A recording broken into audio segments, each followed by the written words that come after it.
Live on India's floating village, Loktak Lake, Manipur in northeast India. Another video by Kanish Gupta. This is gonna be amazing. So I don't want to waste too much time. There will be a link in the description so you can watch the original. Let's dive into it.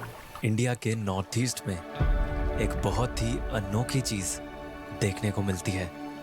एक lake पर तैरती ये घास से बनी ring. Wow. पर ये सिर्फ अकेली नहीं है।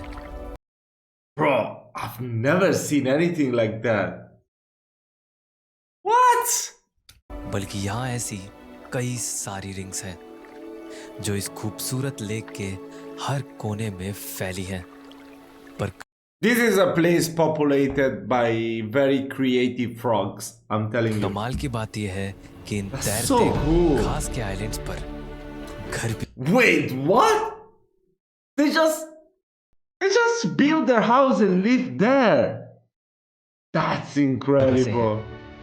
जिनमें सालों से ये लोग पानी के ऊपर ही अपनी जिंदगी जी रहे हैं।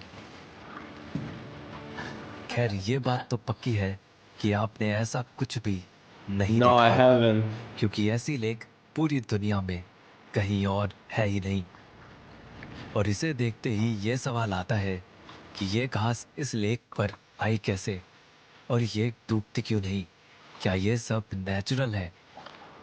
और इन्हीं सब सवालों के जवाब ढूंढने और इन आइलैंड्स पर तैरती जिंदगी को समझने मैं आया हूँ इस अनोखी और खूबसूरत जगह में। यह है इंडिया के मणिपुर की लोकतक लेक। Loktak Lake.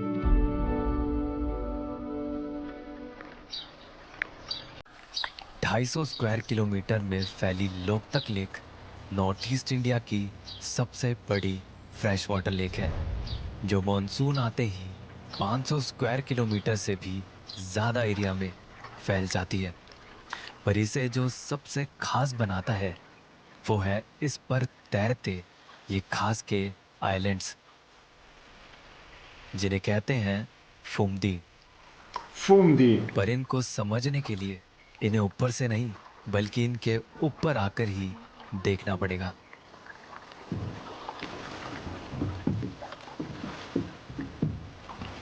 तो अभी जो फुमदियाँ ऊपर से दिख रही थी गोल गोल, इनके बीचों बीच जा रहे हैं और अभी नीचे से देख के ऐसा पता ही नहीं चलता कि ये रिंग है या फिर क्या है, बस नॉर्मल से घास फूस दिखती है। Yeah, it's crazy because if you see it from the boat, it doesn't look like anything crazy. But if you see it with the drone view, it's unbelievable. But ऊपर से पता चलता है कि ये पूरी रिंग है। Wow. इसलिए पूरा अच्छे से ड्रोन से दिखेगा।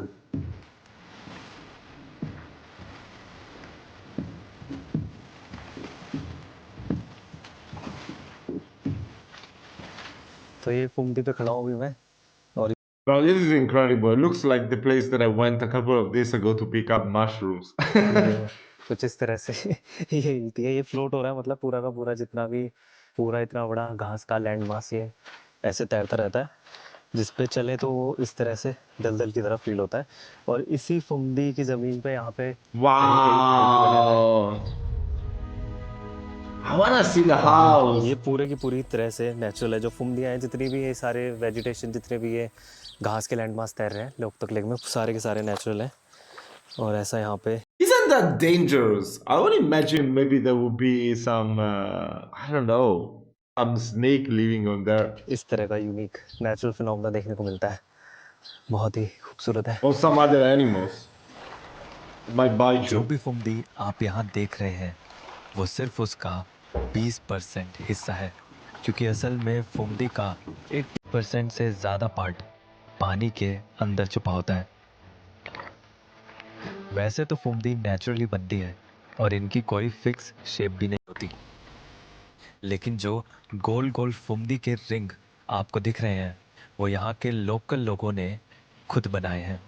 ये लोग फुमदी को काटकर रिंग या सर्कल की शेप देते हैं ताकि उन्हें फिशिंग करने में आसानी हो। और ऐसी स्पेशली बनाई फुमदी को Makes sense. अत्तपम कहते हैं। पर अगर फुमदी नेचुरल है तो सवाल तो ये है कि ये बनती कैसे है। दरअसल फुमदी एक तरह का फ्लोटिंग मैट या चटाई है जो ऑर्गेनिक चीज़ें जैसे कि घास, मिट्टी और सूखे पौधों से मिलकर बनती है। क्योंकि जब फुमदी इन ऑर्गेनिक चीज़ों की लेयर से बनती है तो उनके अंदर कुछ एयर पॉकेट भी बन जाते हैं जो इसे तैरने में मदद करते हैं। This is so incredible. पर सबसे हैरानी वाली बात तो ये है कि इस तैरती फुमदियों पर एक पूरा का पूरा गांव ही बसा है। और मैं अभी उसी फ्लोटिंग विलेज में जा रहा हूँ। पर वहां जाने के लिए नियरेस्ट रोड या मेनलैंड से 1 घंटे का टाइम लग जाता है क्योंकि विलेज लेक के बीच में है और जाने का जरिया है सिर्फ एक बोट। बल्कि जाने का रास्ता भी आसान नहीं है क्योंकि So ये sweet. तैरती फुमदियाँ अपनी जगह भी बदलती रहती हैं और रास्ते को ब्लॉक भी कर देती हैं। It's like the stairs of Harry Potter. They likes to change position, the Fumdi. तो इसलिए कभी कभी इनके बीच से निकलने के लिए बोट से ही बैम्बो की मदद से इन्हें धक्का दिया जाता है। और ऐसे ही कई बार रास्ता क्लियर करने के बाद आता है ये खूबसूरत floating village.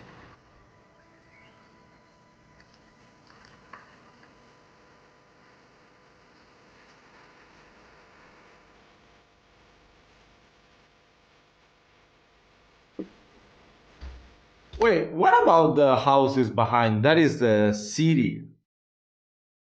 Oh, wait, sorry. Oh, this is incredible. देखो जरा किस तरह की ज़मीन पे ये लोग रह रहे हैं। और यही है फ्लोटिंग विलेज की पूरी ज़मीन जिस पे पूरा का पूरा गांव बसा हुआ है। इतने सारे घर बने हुए हैं और इन्हीं घरों के अंदर जाकर मैं पता कर रहा हूँ कि ये लोग रहते कैसे हैं और कैसे यहाँ पे इनकी लाइफ चलती है। इस तैरते गांव में सिर्फ कुछ गिनती के ही घर हैं जो पूरी दुनिया से डिस्कनेक्टेड है। ना ही यहाँ तक कोई डायरेक्ट इलेक्ट्रिसिटी पहुंचती है और ना ही कोई पाइपलाइन।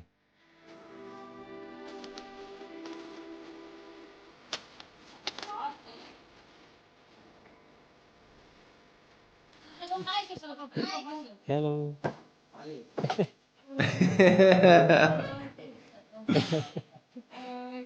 तो अभी जैसे आप ये पूरा का पूरा घर देख रहे हैं, पूरा बैम्बो से इतना बड़ा एक घर का स्ट्रक्चर तैयार किया हुआ है। और नीचे जो पूरा का पूरा बेस है वो भी बैम्बो से बना हुआ है। फिर बैम्बो के ऊपर इन्होंने लकड़ियाँ लगाई हुई हैं। तो नीचे बैम्बो बिछाने की वजह यह है क्योंकि बैम्बो फ्लोट कर सकता है, इसलिए पूरे घर की फाउंडेशन में इन्होंने बैम्बो यूज़ किया है।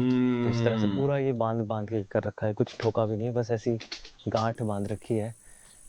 इतना टेम्परेरी स्ट्रक्चर है पूरे घर का, बस ऐसी गांठ बांध कर पूरा का पूरा एक इतना बड़ा घर खड़ा कर रखा है जिसमें वो किचन है, ये बेडरूम तैयार है पूरा का पूरा, और ये बीच में हॉल है जहाँ पर लोग बैठते हैं।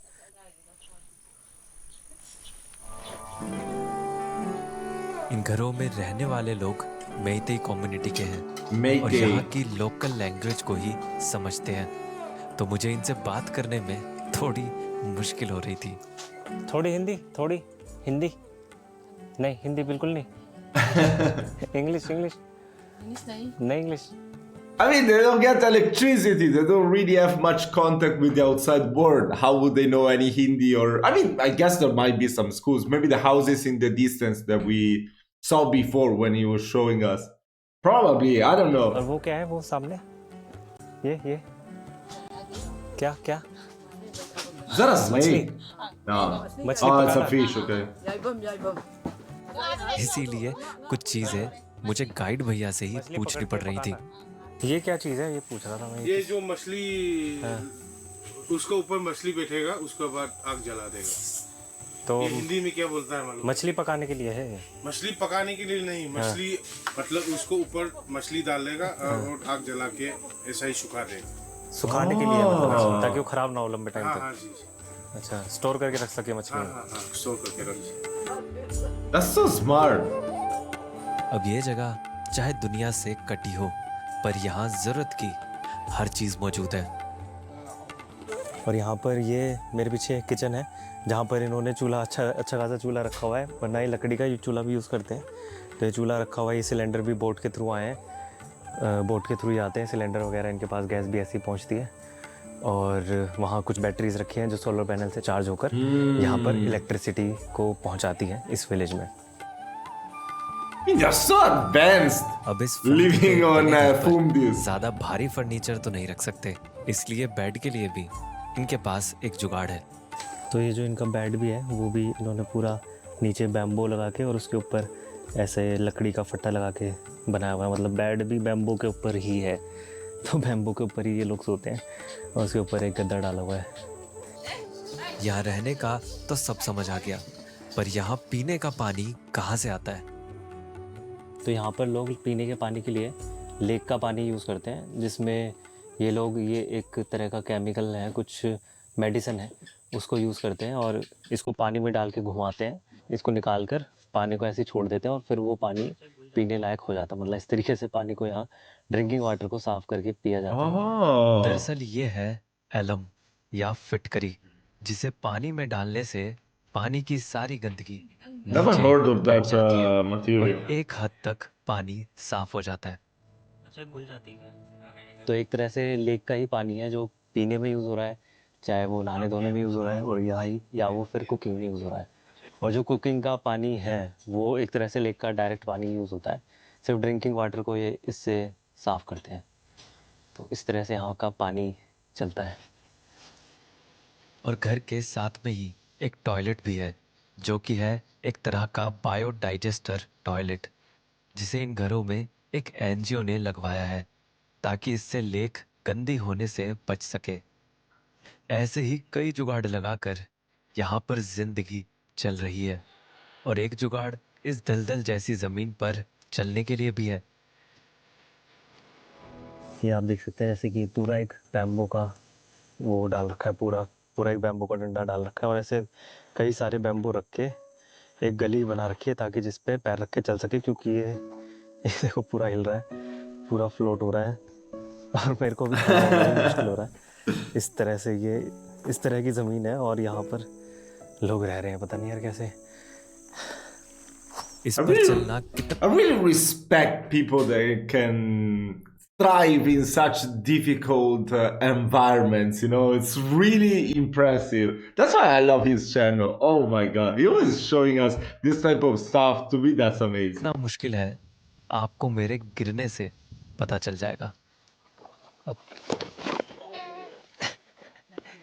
It must be so hard. Phumdi पर रहना तो एक बात है, पर क्या होगा अगर यहाँ कभी बाढ़ आ Yeah, that's जाए? what I was thinking. क्या ये फुमदी हमेशा ही तैरती रहेगी? इन सवालों का भी जवाब है, पर उससे पहले आपसे एक ज़रूरी बात कहनी है। मुझे ऐसे ही सोलो ट्रैवल करते हुए अकेले ही बहुत कुछ This मैनेज is करना the पड़ता sponsor. है, शूट से लेके ट्रैवल तक, छोटे बड़े सब काम। और कभी कभी तो सच में बहुत मुश्किल हो जाता है अकेले ही सब कुछ करना।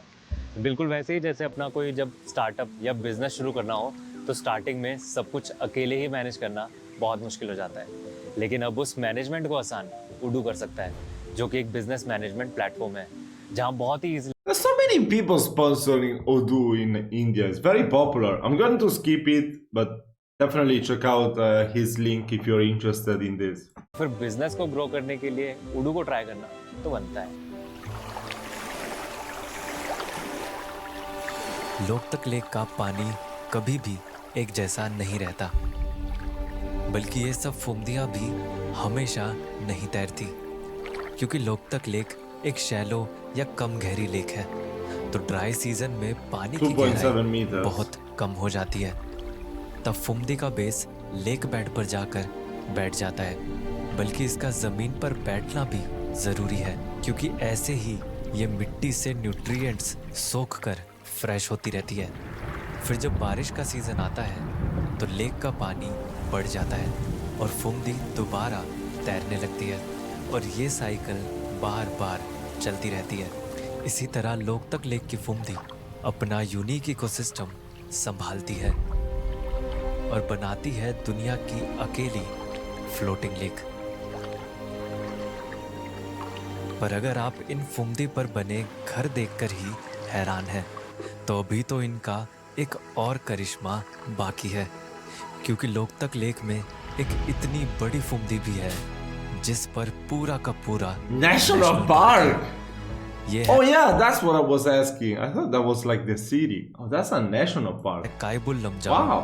National park. एक 40 स्क्वायर किलोमीटर की फुमदी पर दुनिया का अकेला फ्लोटिंग नेशनल पार्क, जिसके अंदर जा तो नहीं सकते पर इसे दूर से देख सकते हैं। वैसे तो इस पार्क में कई जानवर रहते हैं, पर यहाँ एक ऐसी डियर की स्पीशीज भी है जो दुनिया में कहीं और Sangai नहीं deer. है। संगाई डियर। ये खूबसूरत डियर मणिपुर का स्टेट एनिमल भी है। ये बात तो हुई फुमदी की, पर लोकतक लेक के अंदर कई तरह की फिशेस भी रहती हैं और यहाँ फिशिंग करना इन फ्लोटिंग आइलैंड्स पर रहने वाले I mean, of लोगों की course. जिंदगी का एक अहम हिस्सा है। और इस अनोखी लेक में मछली पकड़ने का तरीका भी अनोखा है। जिस फुमदी से ये लोग रिंग बनाते हैं उसमें चारों ओर एक नेट भी लगाया जाता है। और ये जितना भी फिश नेट है इसको पूरा नीचे अंदर तक पूरे एकदम जो इसकी डेप्थ है ना लेक के एकदम बेड तक पहुंचाते हैं बांस की मदद से।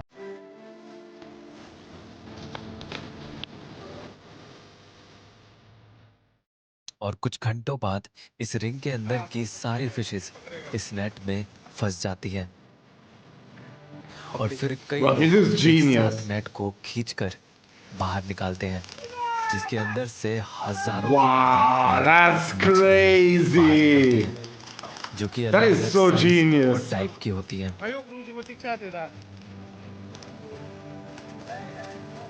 फिर इन सब मछलियों को आगे शहर की फिश मार्केट में बेच दिया जाता है और ऐसे ही फ्लोटिंग विलेज पर रहने वाले लोगों की गुजर बसर होती है, जिनमें से कुछ लोगों का ये इकलौता कमाई का जरिया है। इसीलिए लेक में फिशेस की पॉपुलेशन को मेंटेन रखने के लिए फिशर्स यूनियन ब्रीडिंग सीजन के दौरान फिशिंग को कम कर देते हैं।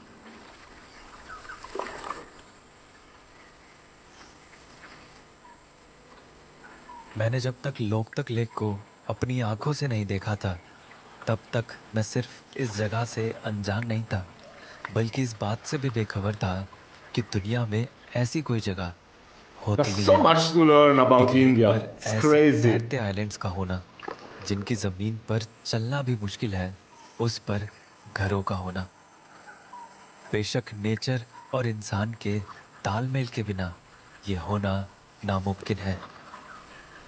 सोचिए अगर ये घर बैम्बू के बजाय कंक्रीट के होते हैं, या इस जमीन को सख्त बनाने के लिए इसे सीमेंट और पत्थर से बदल दिया जाता, तो शायद लोकतक लेक अपनी असली खूबसूरती खो चुकी होती।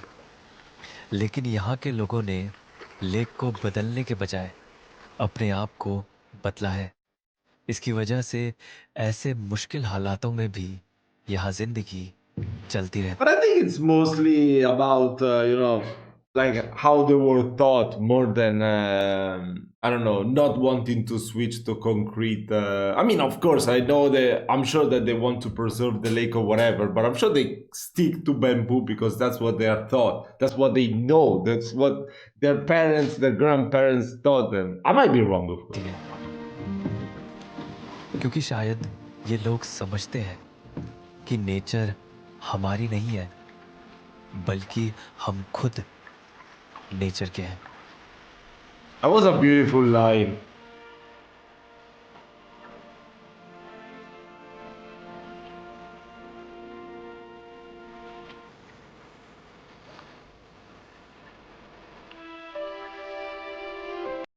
Fantastic video. Yeah, the Nagaland video was amazing. Yeah, that's crazy. His videos are too good, guys. Oh my god. Yeah, definitely go and check out his channel. There's a link in the description.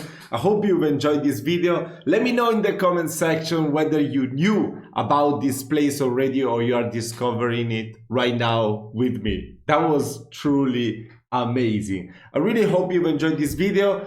Please keep on recommending me amazing videos to check out. Don't forget to subscribe. See you soon.